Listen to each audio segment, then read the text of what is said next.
Socialism forward. None of capitalism down. Thank you so much to appreciate this opportunity we're giving Bautolo to greet the party Central Committee leadership as led by our General Secretary, Comrade Soli Mapaila, and to acknowledge and recognize the party office bearers that are present, to greet also COSATU leadership that is here today with us, and to also recognize also the party leadership from provinces, districts, and to acknowledge our leadership of the Young Communist League that is present here, led of course by our first DNS, Comrade who's here also part of our office bearers. To begin by saying 40 years of COSATU and 8 years of WUFD has been characterized, of course, by a number of challenges, victories, and of course, new developments. For us, as the Young Communist League, we look at these years as 40 years of consolidated worker struggles, especially for COSATU. It reminds us on the early age of our formation as the Young Communist League in the 20s, when the young people were playing a key and instrumental role, especially in the mining strikes that would have taken place in those years of the 20s, subsequent to that, in the 40s as well. It is indeed for us a stunning reminder of our joint and collective struggles in consolidating the work that we do.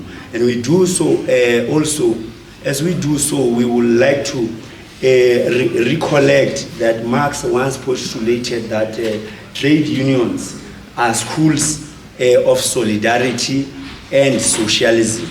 And it is for that reason, collectively, we have been able to register certain victories that we are proud of, and which most of them are mainly entailed in our legislation, such as the Labor Relations Act in our country. And it is important for us to mark this day because it is a reminder of the linkage between the contradictions between the class, national, and the gender struggles that are interlinked. And as Comrade Joslo would have said also, that should you want to know which one must be achieved first between the national struggle as well as the class struggle, he then said that we will get a wrong answer, primarily because we've got to understand the class content of the national struggle as well as the national content of this class struggle. So we like to also highlight, as we speak about the interconnectedness of these struggles, especially on the question of the gender struggles. The party has put a red card on the gender-based violence. The party is propagating for female reproduction rights. And we've got to also acknowledge that in terms of the International Labour Organization, the recent convention in 2019 that the International Labour Organization has adopted to say that we've got to have working places that are free from sexual harassment and gender-based violence. We do want to remind COSATU that we've got to, as we commemorate these 40 years to ensure that we are the ones who ensure that this convention finds resonance in our working places in South Africa. Whilst we are at it, we are observing as a Young Communist League that the International Labour Organization is indicating that in South Africa, currently, the unionized workers are below 26% and it is declining. This is informed by a number of challenges which we are seeing, part of which loss of public confidence or worker confidence on our unions, given a number of sins of incumbency, which we must acknowledge ourselves, internal factors. We must also look at the external factors, such as now the institutions such as clientele and others representing workers, which some of those factors inform this decline.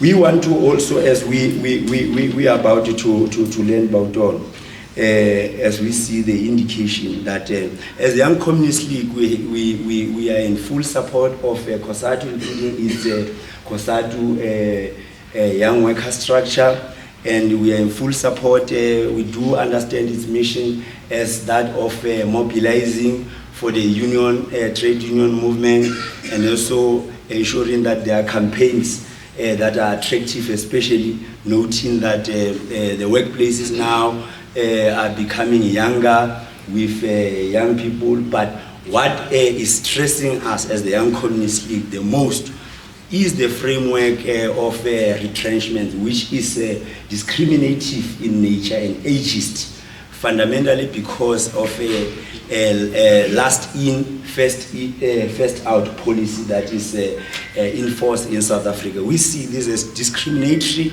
to young people, more so when we see a pandemic of youth unemployment. So we are recommitting ourselves also, whilst we challenge COSATU as well as COSATU young workers, that we've got to be side by side in waging some of these struggles together in ensuring that we propel the struggle for socialism forward. And lastly, as we conclude, we want to say, in line with the summation of this CC political report, that we challenge COSATU to say COSATU must not succumb to intimidation, especially by some in our movement, which seeks to isolate it and distance it from the South African Communist Party, which is the vanguard of the working class. So the following task we have identified, that COSATU itself must relieve itself together with ourselves from the strategic ambiguity in terms of how we look at the state of our national democratic revolution. We've got to unite the principal motive forces, being the working class, for the battles ahead which we have observed, and take collective responsibility for the national democratic revolution. For we have said, if uninterrupted, it is the most close and direct route to socialism. And in so saying, we'd like to thank you. Amandla! Awethu!